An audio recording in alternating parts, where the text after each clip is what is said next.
back to another video, and in today's video we have a road to WrestleMania once again, but this time we have a Liv Morgan. So as of right now, we're filming on April 3rd, so we haven't seen this most recent SmackDown, but she isn't on the card yet. So today we're going to be trying to get her on the WrestleMania 41 card because she's more than deserving to be on the card for sure.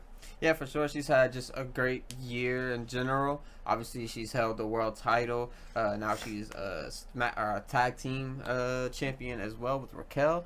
So yeah, she's had a great year. Her in-ring is getting better. Her character has always been good, but now it's still getting better.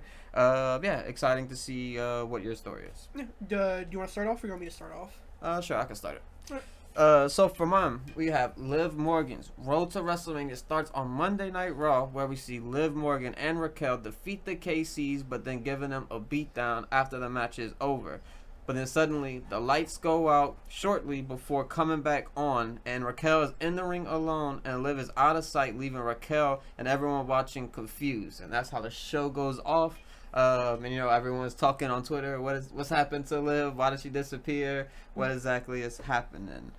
But when SmackDown comes along after that Raw, mid-show we see somewhat of the same thing, except this time when the lights come back on, we see Liv in the ring, but she's surrounded by the Wyatt Six. We see a short stare down.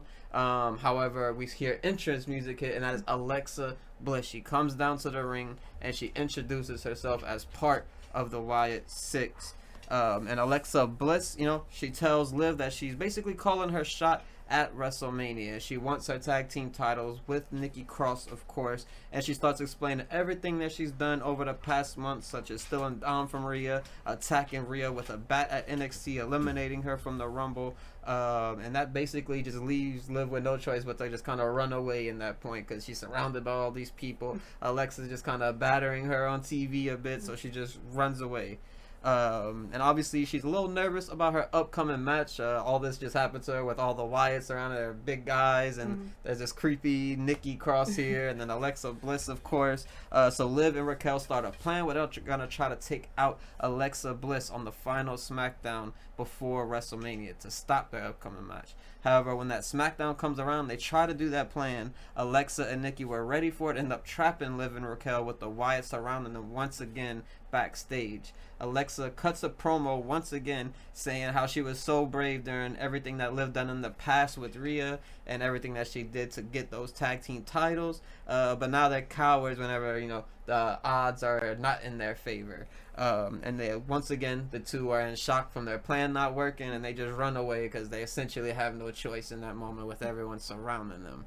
So at Mania, obviously we get to there, they're having their match, and we do see new tag team champions with Nikki Cross and Alexa Bliss, but they only get a quick celebration because once again the lights go out, come back on, except this time everyone's gone from the ring and there's no one in sight, leaving everyone maybe a little confused. And I think that kind of gives you room to do whatever you want from there. You could really end the Wyatts from there if you want, being if Uncle Howdy has a match at Mania 2, Alexa has a match, they all win, they get a big moment, and then they just kind of disappear, come back as their original form selves. You could be Uncle Howdy could come back as his original character that he had in NXT with Bo Dallas, and same with all the others. Obviously you can make Liv a face from here as well with everything that's happened to her, and yeah, I think this is just an interesting story to tell with the Wyatts. Yeah, I think it's a good way to, like you said, get Liv on the card, but also get Alexa and Nikki, and kind of make Wyatt Six maybe feel a bit more important again, because since their debut, unfortunately hasn't been great for them, mainly due to unknown things. Sometimes I hear rumors of somebody's injured, or they're not even at TV, or whatever the case is. But yeah, I would definitely give something to Alexa, who definitely is, I want to say, deserving, but also hasn't done anything with her yet since she's debuted. So it's kind of hard to even say she's deserving, but obviously she still is. But yeah, I definitely do really like it. Yeah, for sure. Alright, for me now, for my Liv Morgan Road to WrestleMania, we're going to start off on the April 4th SmackDown, where Nick Aldis announces a women's tag team contender matches, with the winner getting a title shot versus Liv Morgan and Raquel Rodriguez at WrestleMania. The first match takes place on the following Raw, with Maxine Dupree and Natalya taking on Shayna Baszler and Zoe Stark, and Katana Chance and Kaden Carter. Kaden Carter and Katana Chance get the win and move on to next week. The April 11th SmackDown has the second match between Candice LeRae and Nia Jax, Piper Niven and Alba Fire, and Lash Legend and Jakara Jackson with Liv and Raquel at ringside. Lash and Jakara are about to get the win, but Liv and Raquel distract the ref and allows Candice and Nia to break up the pin and get Lash and Jakara out the ring so they can get the pin. So that means Candice and Nia move on versus Katana and Kaden on the next Raw. Okay. Later in the night, Lash and Jakara say they know Liv and Raquel screwed them, and they do plan on getting their revenge sometime soon. Now on the Go Home Raw, Katana and Kaden take on Candice and Nia with Liv and Raquel again at ringside. Liv and Raquel try to interfere again, but Lash and Jakara come out to stop them, which kind of distracts Nia or Candice, which leads to Kaden and Katana getting the big win, so they can go to WrestleMania. Later on the last SmackDown, before WrestleMania starts, Kaden and Katana cross paths with Lash and Jakara. The KC girls say thank you for their help on Monday, and when they do win on Mania, they can get the first title shot.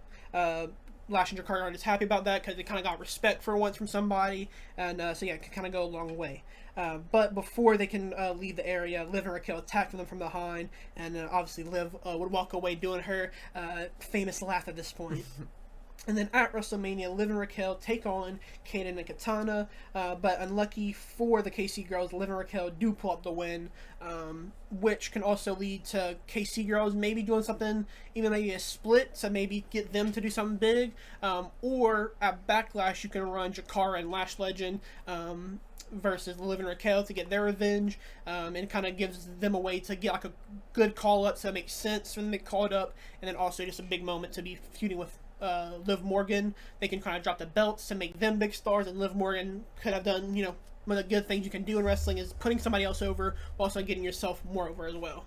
Yeah, for sure. I like it. I like the fact that Lash and Jakar are being used, and I think it'd be cool for them to, like you said, have that Backlash match and win the titles there, and have that be their official call up, just getting the titles. That way they can kind of go to NXT if they want to, still even as part of the main roster now. Yeah, but yeah, that is our Liv Morgan. Anything? There's any other potential storylines you could think that they might do with her?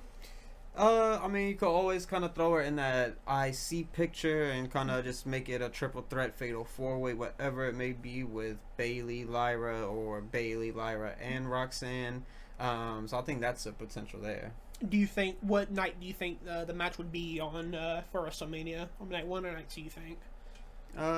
Probably night 1. There's nothing too crazy with the story going on with this one. Yeah, I think for mine as well, I'd probably have like an early night 1, maybe like the second match on the night, so like the crowd can still be awake and hopefully give them a lot of energy, but also it could unfortunately, fall a little flat just because it is maybe not as interesting match because it is such a close build-up and they haven't done much with her to kind of plant seeds for WrestleMania. But yeah, Liv Morgan's definitely had a great year so far, and I hope she does get on the card because it would definitely be a crazy disservice to her for how good she's improved over the past few months, and yeah, I think she definitely is more than deserving for it. Yeah, for sure. But yeah, that will be our road to WrestleMania for Liv Morgan. If you guys enjoyed this, let us know down in the comments below. And yeah, that will probably be our last road to WrestleMania of the year. Obviously, you can't do it after WrestleMania because it's so far away, but we will probably bring it back in next year around this time again. But yeah, thank you guys for watching. If you made it this far, make sure to like and subscribe, and we'll catch you guys in the next video.